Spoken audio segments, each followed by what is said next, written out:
ഇനി ഞാൻ back part front part just വെച്ച് നിങ്ങളിന്ന് കാണിക്കുക എങ്ങനെ വരുന്നത്. കണ്ടല്ലോ, ചുരുക്ക് നമ്മൾ അഡ്ജസ്റ്റ് ചെയ്തിങ്ങനെ ആ യോക്കിൻ്റെ രണ്ട് സെൻറ്റർ മാർക്ക് ചെയ്തിട്ട് രണ്ട് സൈഡിലേക്കും വെട്ടിയിട്ട് തയ്ച്ച് അഡ്ജസ്റ്റ് ചെയ്ത് വെക്കുക. കണ്ടോ, അപ്പം നമ്മൾ തയ്ച്ച് വരുമ്പോൾ നമുക്ക് 14 ഇഞ്ച്, അതായത് 7 ഇഞ്ച് മടക്കി ഇടുമ്പം അപ്പം ടോട്ടൽ ഷോൾഡർ എനിക്ക് 14 ഇഞ്ച് കിട്ടും. എനിക്കപ്പം ഈ 7.5 ഇടുമ്പോഴാണ് നമുക്ക് തയ്ച്ച് പോയിട്ട് 7.5 കിട്ടുന്നത്. അപ്പോൾ കറക്റ്റായിട്ട് കിട്ടി. എൻ്റെ ചെസ്റ്റും അതുപോലെ തന്നെ എനിക്ക് 42 കിട്ടും, 21 ഇവിടെ കിട്ടും, അതെനിക്ക് കിട്ടി. എൻ്റെ സീം എലമെൻറ്റ്സ് മാറ്റിയിട്ട് 1 ഇഞ്ച് ഷോൾഡറിൽ നിന്ന് കിട്ടി, ബാക്കി 3 ഇഞ്ച് എൻ്റെ യോക്കിൻ്റെ ഭാഗം, ബാക്കി എൻ്റെ നെക്ക് വിടുത്ത് എല്ലാം കൂടി ചേർത്താണ് എനിക്കിങ്ങനെ 7 ഇഞ്ച് കിട്ടുന്നത്.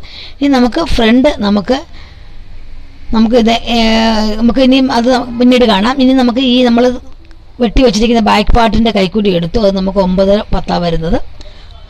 അതാണ് നമ്മുടെ സ്ലീവ് വിട്ട് എന്ന് പറയുന്നത്. ആ സ്ലീവ് വിട്ട് നമ്മൾ മാർക്ക് ചെയ്യുക.